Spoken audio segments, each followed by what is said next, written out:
تو ایمان کیسا آئے گا؟ ایمان کا علم کیا ہے؟ ایمان کا عمل کیا ہے؟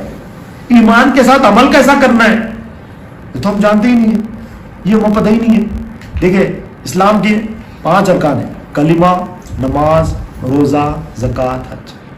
جو پہلا کلمہ ہے وہ کلمہ ایمانی ہے، لا الہ الا اللہ محمد رسول اللہ۔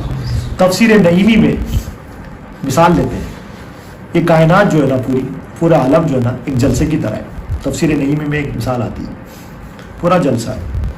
جلسہ کیسا ہے؟ آسمان شامیانہ ہے، زمین کیا ہے؟ فرش ہے، اور جلسے میں جو شامل ہونے والے تمام مخلوقات ہیں، اور خصوصی جو ہے نا سننے والے کون ہیں؟ انسان اور جنات۔ خصوصی جن کے ساتھ مخاطب پورے شامل ہیں، مگر خصوصی مخاطب کس کو ہو رہا ہے؟ انسان اور جنات کے لیے خصوصی مخاطب ہو رہا ہے۔ اور جو تقریر کرنے والے کون ہیں؟ جو شروع میں تقریر کرنے والے تمام انبیاء علیہ السلام۔ اور وہ تقریر کیا کر رہے ہیں؟ وہ تقریر کیا کر رہے ہیں کہ جو صدر محفل ہے ان کے بارے میں ان کی تقریر ہو رہی ہے۔ تمام انبیاء کس کی تقریر کر رہے ہیں؟ صدر محفل کی تقریر ہو رہی ہے۔ مثال کیا رہی؟ تفسیر نہیں ہے، مثال کیا رہی؟ یہ عالم کیا ہے؟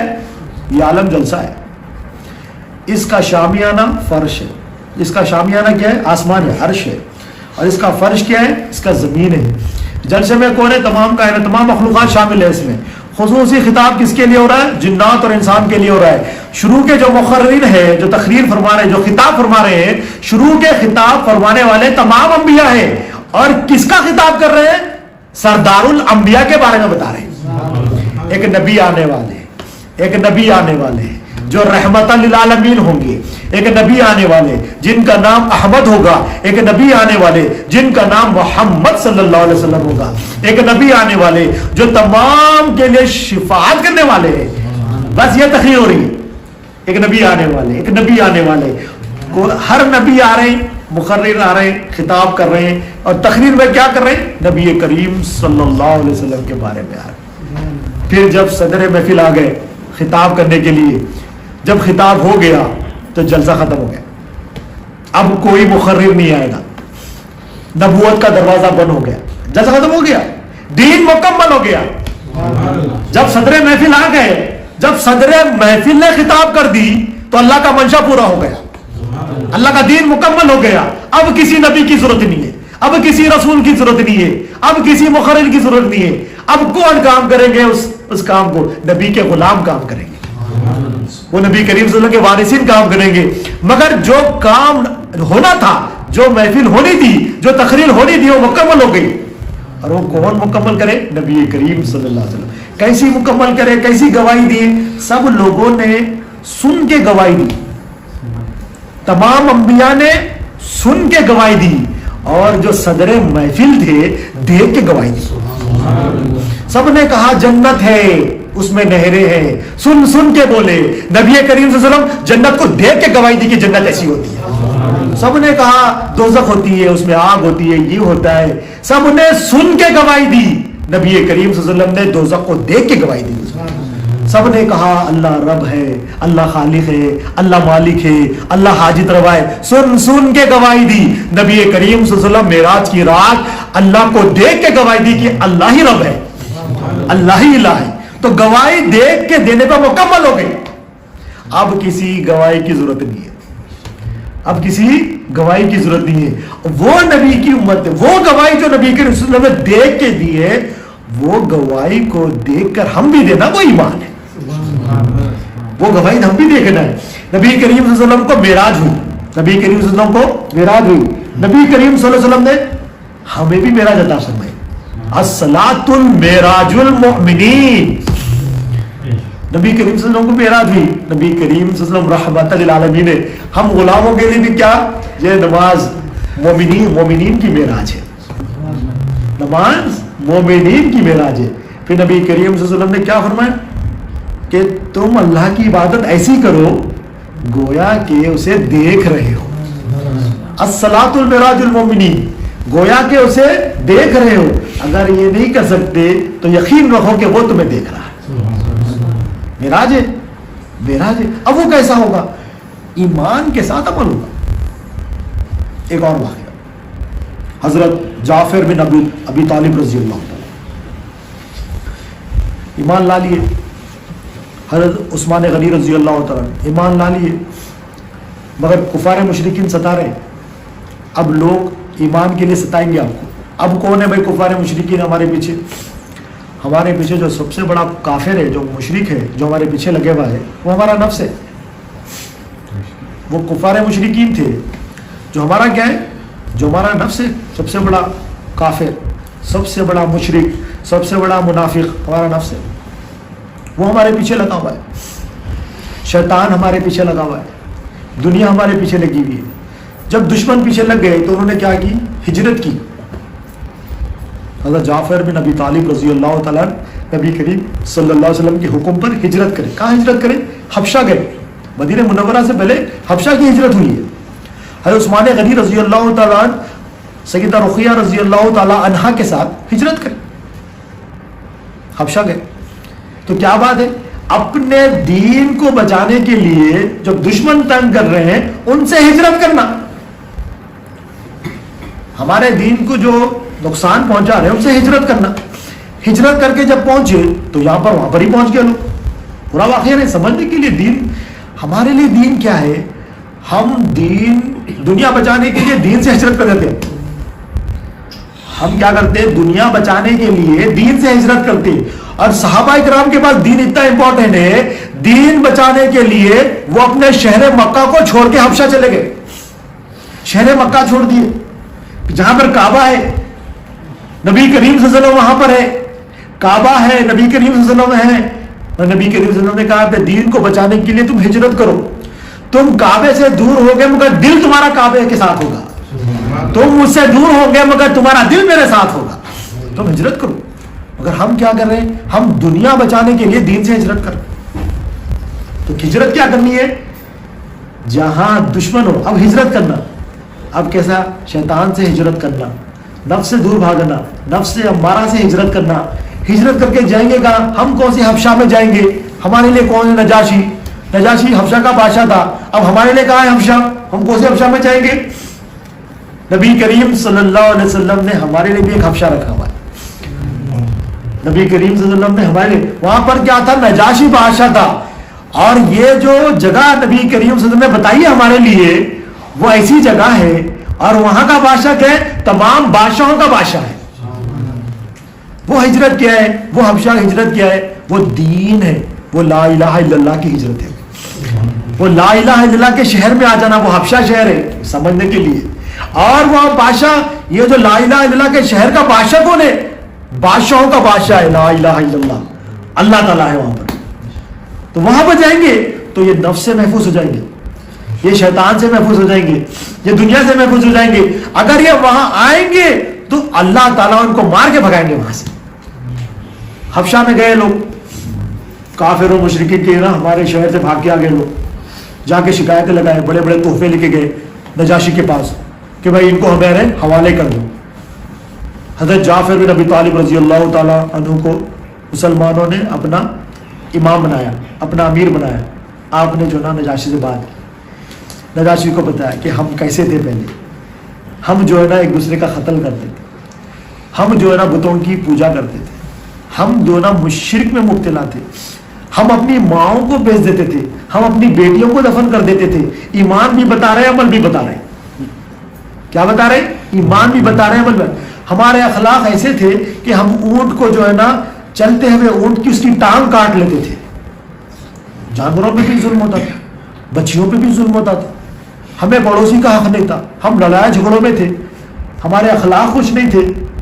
ہم میں سے ایک نبی آئے، انہوں نے ہمیں اللہ کی عبادت سکھائی، انہوں نے ہمیں حقوق بتایا، انہوں نے ہمیں ایمان بتایا اور عمل بتایا.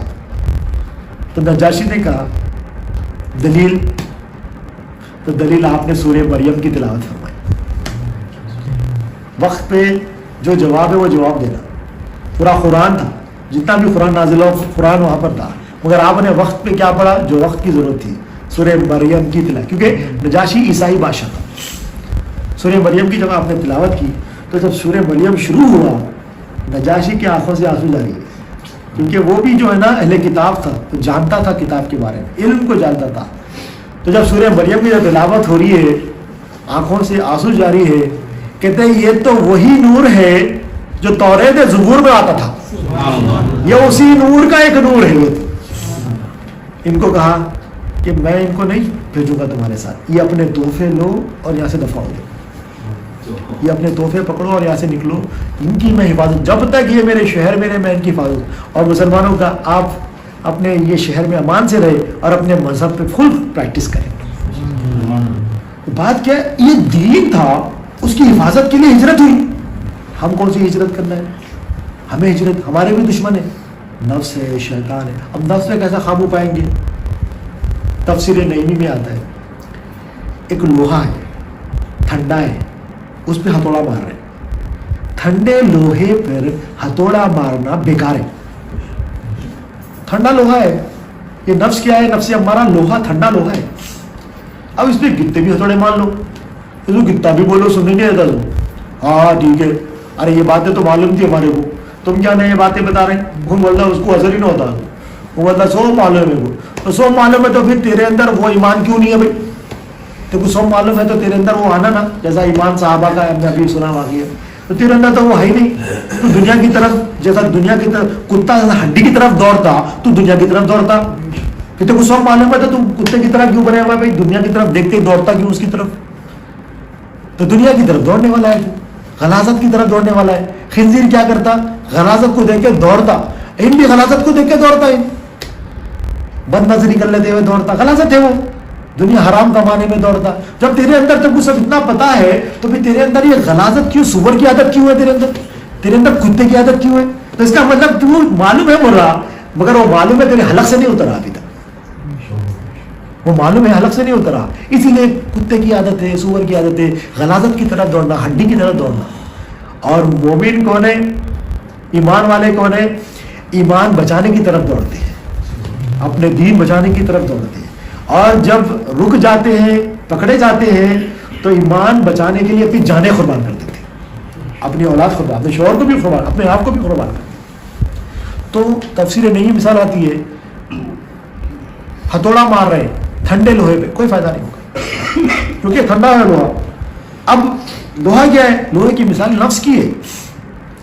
پہلے نفس کو گرم کرنا ہے، نفس کو پہلے گرم کرے. نفس کیسا گرم ہوگا؟ لوہے کو گرم کرنے کے لیے آگ چاہیے، نفس کو گرم کرنے کے لیے ایمان چاہیے. ایمان سے گرم ہوگا لوہا. جب گرم ہو گیا لوہا، اب عمل کی ہتھوڑے سے مارنا اس کو، عمل کر. اب جو عمل اللہ نے حکم دیا وہ عمل کرنا. عمل کی ہتھوڑے سے جب ماریں گے تو وہ جو شیپ میں آئے گا، وہ جو شیپ بنے گا، وہ جو لوہا گرم ہو کے جو مارتے مارتے ہتھوڑے سے عمل کے وہ شیپ بنے گا، تو وہ شیپ کیا ہوگا؟ نفس مطمئنہ کا شیپ بن جائے گا. لوہا تھا، ہتھوڑا مارے کوئی فرق نہیں پڑا تھا. ایمان سے گرم کرے، عمل جو نبی کریم صلی اللہ علیہ وسلم کی سنت ہے، نبی کریم صلی اللہ علیہ وسلم کی سنت کی ہتھوڑے سے مارنا ہے اس کو. خالی گرم کر کے رکھے، سنت نہیں لگے تو وہ شیپ چینج ہوگی، خالی لال ہوگا پھر ٹھنڈا ہو جائے گا، لال ہوگا ٹھنڈا ہو جائے گا. لال ہو گیا، گرم ہو گیا. اب گرم ہو گیا، لال ہو گیا، تو اب سنت نبی کریم صلی اللہ علیہ وسلم کی سنت کی ہتھوڑے سے مار کے اس کا شیپ بنانا ہے. اس کا شیپ کیا ہے؟ نفس مطمئنہ ہو جائے. اب نفس مطمئنہ کیا ہوتا ہے؟ نفس مطمئنہ اللہ کی مرضی سے راضی ہو جاتا ہے. اب اس کی کوئی مرضی نہیں رہتی، جو اللہ کا حکم ہے راضی رہتا، اس کی مرضی کچھ نہیں رہتی، اپنی مرضی مٹا دیتا نفس مطمئنہ. تفسیر نعیمی میں ایک اور مثال لیتے ہیں. دنیا جو ہے نا خوفناک جنگل کی طرح ہے. دنیا کے خوفناک جنگل ہے، اس میں بہت لٹیرے ڈاکو ہیں، اور ہم جو ہے نا اس جنگل سے مسافر ہیں. یہ دنیا خوفناک جنگل ہے، اس میں لٹیرے ڈاکو بہت ہیں. ہم اس جنگل سے سفر کر رہے ہیں. اب اس جنگل میں راستے، ایک راستہ ایسا ہے جو جنگل کے باہر نکلے گا، وہ سیدھا راستہ ہے. کچھ راستے ایسے ہیں جو جنگل کے اندر ہی گھماتے رہیں گے، آپ نکلنے کا راستہ ہی نہیں ملے گا. آپ اس پہ چلے جاؤ گے تو جنگل میں ہی گھومتے رہو گے، باہر نکلنے کا کوئی راستہ نہیں ہوگا. اور جو نا ہر تھوڑی دور پہ صراط مستقیم جو سیدھا راستہ ہے، ہر تھوڑی دور پہ نا پولیس والے ہیں، سیکیورٹی گارڈس ہیں، جو آپ کی حفاظت بھی کر رہے ہیں اور جو آپ کو راستہ بھی دکھا رہے ہیں. ایک سیدھا راستہ ہے جو جنگل کے باہر نکالے گا اور دشمنوں سے محفوظ رکھے گا, اور دوسرے راستے ایسے ہیں اگر اس پہ چلے جاؤ گے جنگل کے اندر ہی گھومتے رہو. تو دنیا ایک جنگل ہے. یہ لوٹے گئے ڈاکو کون ہے؟ نفس ہے, شیطان ہے, دنیا ہے. اور جو ہمارے ساتھ جو ہے سامان, قیمتی سامان ہے ہمارے ساتھ, وہ قیمتی سامان کیا ہے؟ ایمان اور عمل صالح. اور اللہ فرماتے ہیں عمل صالح کیا ہوتا ہے؟ جو اللہ کے لیے ہے وہ عمل صالح ہے, جو اللہ کے لیے نہیں ہے عمل صالح نہیں ہو. عمل صالح کیا ہے؟ اللہ کے لیے ہونا ہو. جو اللہ کے لیے ہو گیا وہ عمل صالح ہے, جو اللہ کے لیے نہیں ہے وہ عمل صالح بھی نہیں ہے. تو ہمارے پاس جو قیمتی سامان کیا ہے؟ ایمان اور عمل صالح. اب وہ سیدھا راستہ کون سا ہے بھائی؟ جنگل کا. جو سیدھا راستہ جہاں پر پولیس والے بھی ہے, حفاظت بھی ہو رہی ہے, ہر جنگل کے باہر نکل جائیں گے, وہ سیدھا راستہ کیا ہے؟ صراط المستقیم. صراط المستقیم کیا ہے؟ صراط الذین انعمت علیہم, جو اللہ نے جن پر انعام کیا ہے ان کا راستہ صراط مستقیم. اللہ نے کس پہ انعام کیا ہے؟ انعم اللہ علیہم من النبیین والصدیقین والشہداء والصالحین. 4 لوگوں پر اللہ نے انعام کیا, انبیاء علیہ السلام پر, صدیقین پر, شہداء پر, صالحین. اب ان کا راستہ جو ہے, ان کے راستے پہ چلو گے تو سیکیورٹی گارڈز بھی ملیں گے. ان کا راستہ ایسا ہے جو حفاظت کے ساتھ آپ کو اس جنگل سے باہر نکال دے. اگر آپ ان کے راستے سے ہٹے تو کیا ہوگا؟ یا تو آپ ڈاکوؤں کے شکار ہو جائیں گے یا تو جنگلی جانوروں کے شکار ہو جائیں گے. اور جو آپ کا جو تحفہ آپ کے ساتھ کیا ہے؟ اپنی جان قیمتی ہے, اور آپ کے ساتھ جو مال ہے وہ ایمان ہے, وہ عمل ہے. یا تو آپ کی جان ہلاکت, جان گئی تو یہ بھی گیا. اگر ایمان چلے گا تو جان لے کے بھی کیا فائدہ؟ ایمان کے بغیر جان کیا چیز ہے؟ جہنم کا ایندھن ہے ایمان کے بغیر جو جان ہے.